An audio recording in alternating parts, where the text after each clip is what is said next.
Hello നമസ്കാരം. ചെമ്പനീർ പൂവിലേക്ക് എല്ലാവർക്കും സ്വാഗതം. അപ്പോൾ ഇന്നത്തെ നമ്മുടെ ചെമ്പനീർ പൂവിൻ്റെ കഥ എന്താണെന്ന് വെച്ചാൽ, മുത്തശ്ശി ചോദിക്കുകയാണ്, അച്ചമ്മ ചോദിക്കുകയാണ് എന്താണ് ശ്രുതിയുടെ അച്ഛൻ നാട്ടിലേക്ക് വരാത്തതെന്ന്.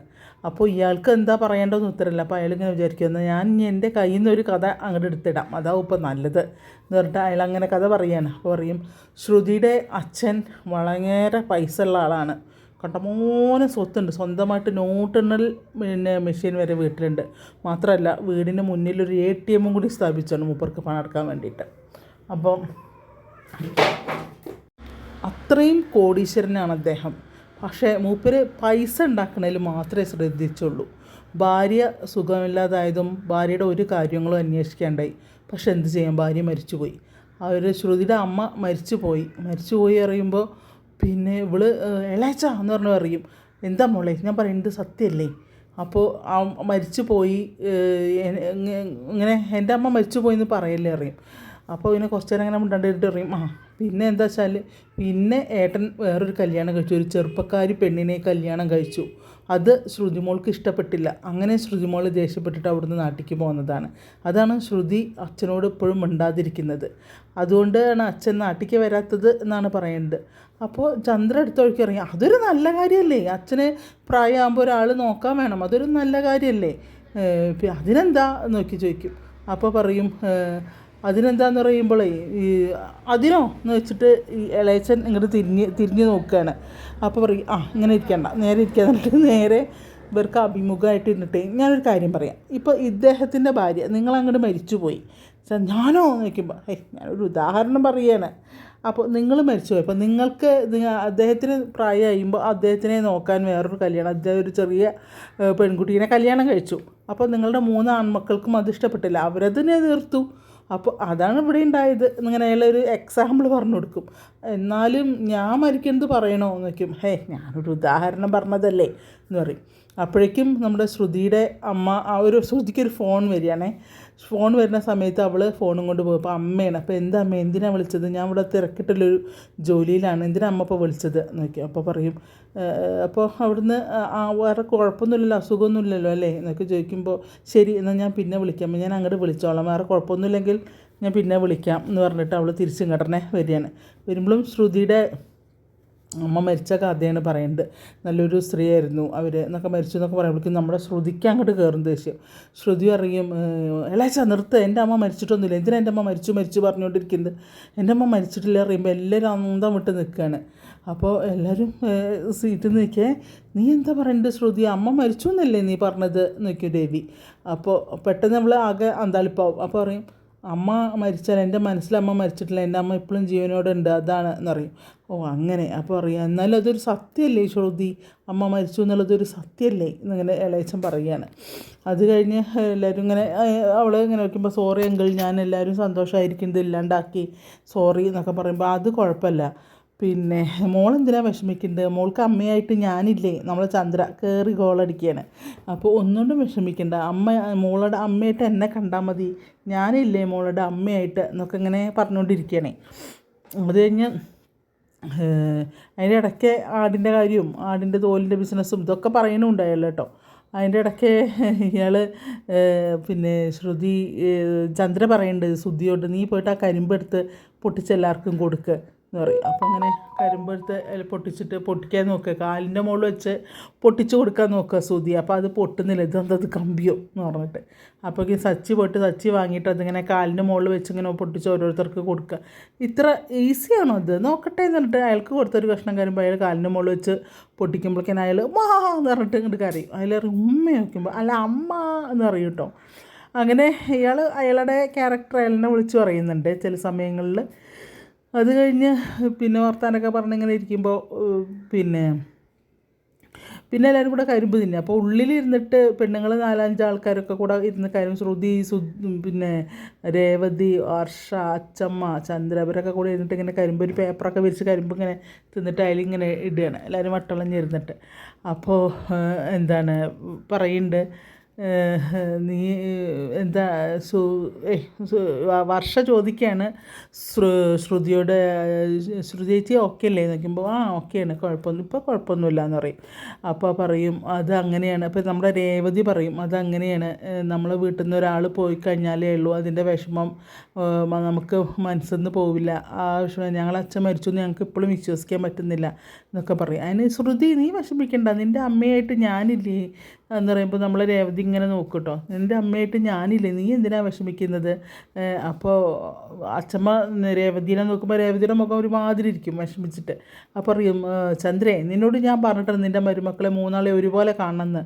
ആ അതിനെന്താ വർഷയ്ക്കും ഞാനായിട്ട് തന്നെ ഉണ്ട് അമ്മയായിട്ട്. അപ്പോൾ രേവതിയോ എന്ന് ചോദിക്കും. അപ്പോൾ രേവതിക്ക് അമ്മ ഉണ്ടല്ലോ എന്ന് പറയും. അപ്പോൾ എന്താ അപ്പോൾ വർഷയ്ക്ക് അമ്മല്ലേ എന്ന് ചോദിക്കും അച്ഛമ്മ.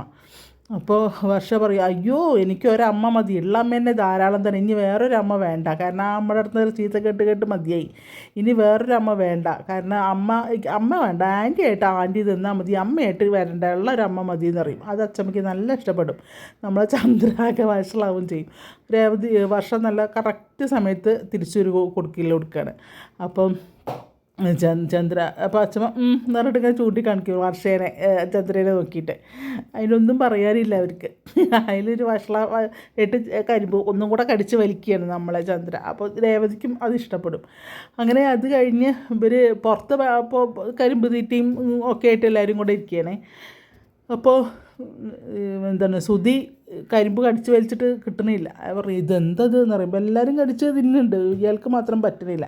അപ്പോൾ അതിങ്ങോട്ട് കേട്ടാ തലയിലൊന്നും ഇല്ലാത്തവനെ അതിങ്ങോട്ട് കടിച്ച് വലിച്ച് തിന്നുന്നതൊക്കെ നമ്മളെ സച്ചി പറയുന്നുണ്ടേ.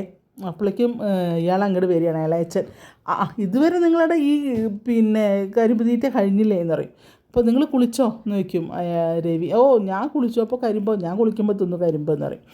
അപ്പോൾ അവിടുന്ന് ഇങ്ങനെ വർത്തമാനം പറഞ്ഞിട്ട് പറയും ഇതിപ്പോൾ എന്ത് ബുദ്ധിമുട്ടുള്ളത്, ഇത് കടിച്ച് പറിച്ചിട്ട് അങ്ങോട്ട് തിന്നണം എന്നൊക്കെ ഇങ്ങനെ പറയും. പിന്നെ ഇടയ്ക്കിടയ്ക്ക് അയാളുടെ നാട്ടിലേക്കും വരുന്നുണ്ട്. അപ്പോൾ ഏതാന്നൊക്കെ ഈ മലേഷ്യനെ പറ്റി പറയുമ്പോഴും അയാൾ ഇടയ്ക്കിടയ്ക്ക് ഓരോന്ന് പറയും. അപ്പോൾ എന്തൊരു ഇതിനെപ്പറ്റി പറയുന്നുണ്ട്, തടാകത്തിനെ പറ്റിയിട്ടൊക്കെ പറയുന്നുണ്ട് കേട്ടോ. അപ്പോൾ അവിടുന്ന് അത് കഴിഞ്ഞ് എന്നാൽ ശരി എന്നാൽ ഇളയച്ച ഒരു കാര്യം, കാരണം ഇനി ഇവിടെ ഇരുന്ന് കഴിഞ്ഞാൽ വല്ല മണ്ടത്തരങ്ങളും വിളിച്ച് പറയിച്ചൊരു ശ്രുതി പറയും. ഇളയച്ച ഒരു കാര്യം ചെയ്യുക, കുറച്ച് നേരം പോയി കിടന്ന് റെസ്റ്റ്. അപ്പോൾ മടുത്തു, കടന്ന് എത്ര വെച്ചിട്ടാണ് കിടക്കുന്നത്, മടുത്തു ഞാനൊന്ന് നമുക്ക് അപ്പോൾ നമ്മൾ സച്ചി പറയും നമുക്കൊരു കാര്യം ചെയ്യാം, നമുക്ക് എല്ലാവർക്കും കൂടെ നടക്കാൻ പോകാമെന്നറിയാം, ഈ നാടൊന്നും കണ്ടിട്ടില്ലല്ലോ എന്നറിയാം. അപ്പോൾ അത് ശരിയാണ്, നടക്കാൻ പോകാമെന്നറിയാം. അപ്പോൾ ശ്രുതിക്കാണെങ്കിൽ ഒട്ടും മനസ്സില്ല ഇവരെ കൂടെ ഇയാളെ വിടണത്, കാരണം ഇയാളെ വായെന്ന് വല്ല അബദ്ധം ചാടിയിട്ടുണ്ടെങ്കിലോ എന്ന് വെച്ചിട്ട്. അപ്പോൾ അത് ശരിയാണല്ലോ. അപ്പോൾ രവി പറയും എന്നാൽ നിങ്ങളെല്ലാവരും കൂടെ ഒന്ന് പോയി നടന്നിട്ട് വാ എന്ന് പറയും. അപ്പോൾ ശ്രുതി പറയും എന്നാൽ നിങ്ങൾ പോയിക്കോ, ഞാൻ കുറച്ച് നേരം കിടക്കട്ടെ, കരിമ്പ് അടിച്ചിട്ട് ക്ഷീണിച്ചു, ഞാൻ ഇത്തിരി നേരം കിടക്കട്ടെ അറിയുമ്പോൾ രവതി ശ്രുതി പറയും അത് വേണ്ട, ശ്രുതിയും കൂടെ ചെല്ലേ അവരുടെ കൂടെ എന്ന് പറയുമ്പോൾ എനിക്ക് വയ്യ, ഞാൻ കാണാത്ത നാടൊന്നല്ലല്ലോ എന്ന് പറയും. അല്ല അത് പറ്റില്ല എന്ന് പറയും ശ്രുതി പറയും ചെല്ല് എന്ന് പറഞ്ഞിട്ട് ഇങ്ങനെ ഉന്തി തള്ളി വിടുകയാണ്. അപ്പോൾ ശ്രുതി രവി പറയും ചെല്ല് എന്ന് പറയും. അപ്പം ഇളയച്ചനും വിളിക്കുക വാടാ മടിയ കോഴി അടയിരുന്ന് കോഴി അട പോയി എന്നൊക്കെ പറഞ്ഞിട്ട് കളിയാക്കി വിളിക്കുകയാണ്.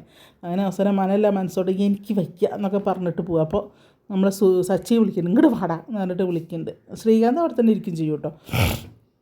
എന്നിട്ട് ഇവരിങ്ങനെ നടന്നിങ്ങനെ പോകുമ്പോൾ ഒരു പാതയാണ്, അറിയാത്തൊരു റോഡാണ്. അപ്പോൾ അവിടെ നിന്നിപ്പോൾ ഒരു കായൽ പോലെ ഒരു സ്ഥലം, നല്ല രസമുണ്ട് കാണാനൊക്കെ.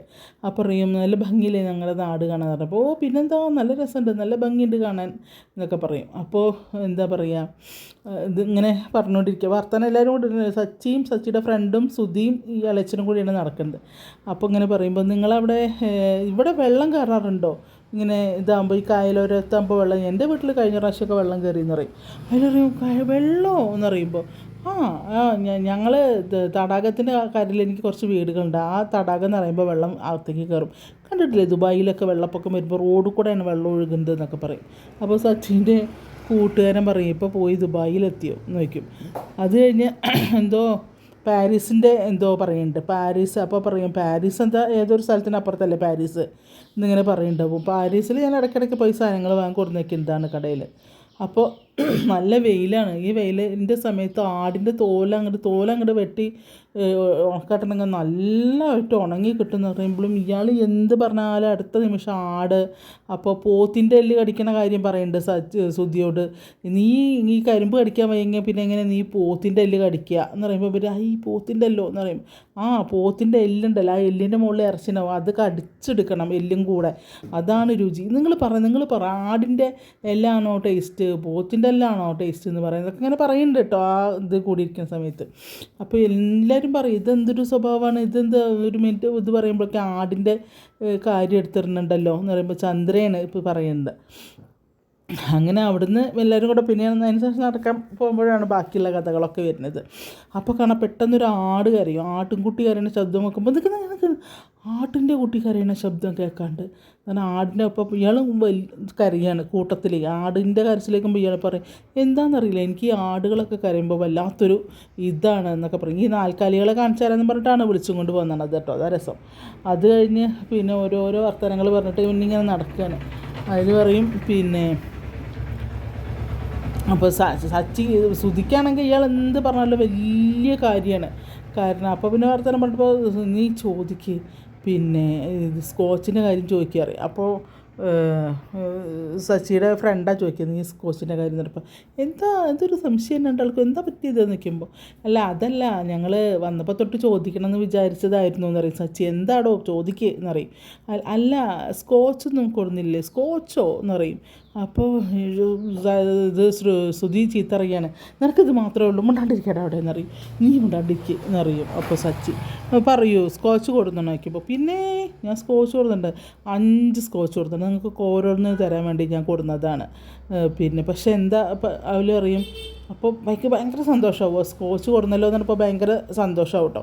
അതിൽ പറയും പിന്നെ അച്ഛനും ഒരു സ്കോച്ച് കൊടുത്തിട്ടുണ്ടെന്ന് പറയുമ്പോൾ അച്ഛനോ എന്നറിയും. പിന്നെ ഭക്ഷണം കഴിഞ്ഞ് 2 പാക്കാണ്ട് അടിച്ച് സുഖമായി കടന്നുറങ്ങും, നല്ല ഉറക്കം കിട്ടും എന്നൊക്കെ പറയും. അപ്പോൾ സുധി പറയും എടുത്തൊഴിക്കുക, ഞങ്ങളെ അച്ഛൻ മദ്യപിക്കാറില്ല എന്നറിയാം. അപ്പോൾ എന്താണോ താൻ പറഞ്ഞത്, എൻ്റെ അച്ഛൻ മദ്യപിക്കും, നിങ്ങളെന്താ വിചാരിച്ചത് എന്ന് പറഞ്ഞിട്ട് നമ്മുടെ സച്ചി അങ്ങോട്ട് ചെല്ലും ഒരു ചല്ലല്.